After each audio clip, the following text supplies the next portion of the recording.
जुलाई 24। हमारे प्रतिदिन की रोटी मिनिस्ट्रीज की ओर से आप सभी को नमस्कार। आज के मनन का विषय है दुख में आशा, लेस्ली को की ओर से। पवित्र शास्त्र का भाग पहला थिस्सलुनीकियों 4:13-18। हे भाइयों, हम नहीं चाहते कि तुम उनके विषय में जो सोते हैं अज्ञानी रहो। ऐसा ना हो कि तुम दूसरों के समान शोक करो जिन्हें आशा नहीं, क्योंकि यदि हम विश्वास करते हैं कि यीशु मरा और जी भी उठा, तो वैसे ही परमेश्वर उन्हें भी जो यीशु में सो गए हैं उसी के साथ ले आएगा।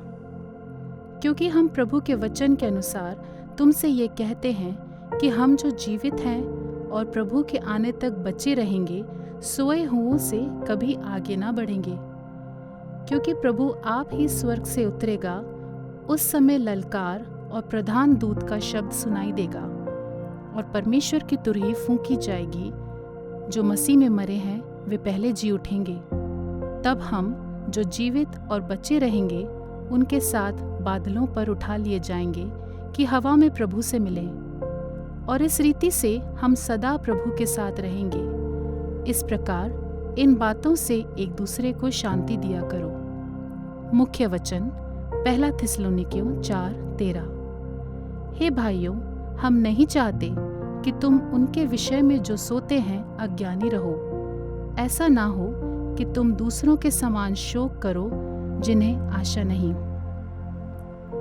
लुइस एक खुश चंचल लड़की थी जो अपने मिलने वाले सभी लोगों के चेहरे पर मुस्कान ला देती थी। 5 साल की उम्र में वो एक दुर्लभ बीमारी का दुखद शिकार हो गई। उसका अचानक निधन उसके माता पिता डे और पीटर और उनके साथ काम करने वाले हम सभी लोगों के लिए एक झटका था। हमने उनके साथ शोक व्यक्त किया। फिर भी डे और पीटर को बढ़ते रहने की सामर्थ्य मिली।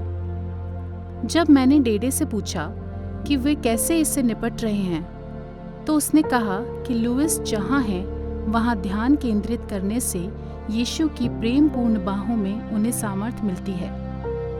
उन्होंने कहा, हम अपनी बेटी के लिए खुश हैं जिसका अनंत जीवन में जाने का समय आ गया है। परमेश्वर के अनुग्रह और सामर्थ्य से हम दुख में चलते रह सकते हैं और वो करना जारी रख सकते हैं जो उसने हमें करने के लिए सौंपा है।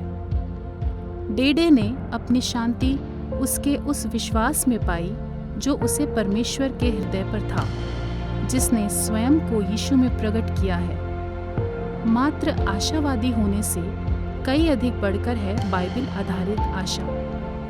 ये परमेश्वर के वादे पर आधारित पूर्ण निश्चिंतता है जिसे वो कभी नहीं तोड़ेगा।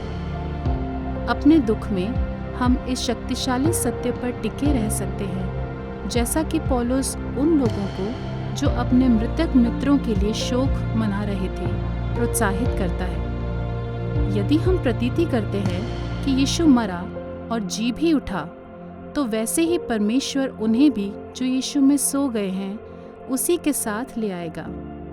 ये निश्चिंत आशा आज हमें सामर्थ और शांति दे, हमारे दुख में भी। आप परमेश्वर के वायदों से उसके अनुयायियों के लिए सामर्थ कैसे ला सकते हैं? आप किसी प्रियजन या मित्र के लिए दुखी व्यक्ति को सांत्वना कैसे दे सकते हैं? पिता, आज आपकी आशा और सांत्वना के लिए धन्यवाद। आज मुझे मजबूत करें ताकि मैं दूसरों को भी प्रोत्साहित कर सकूं। आमीन।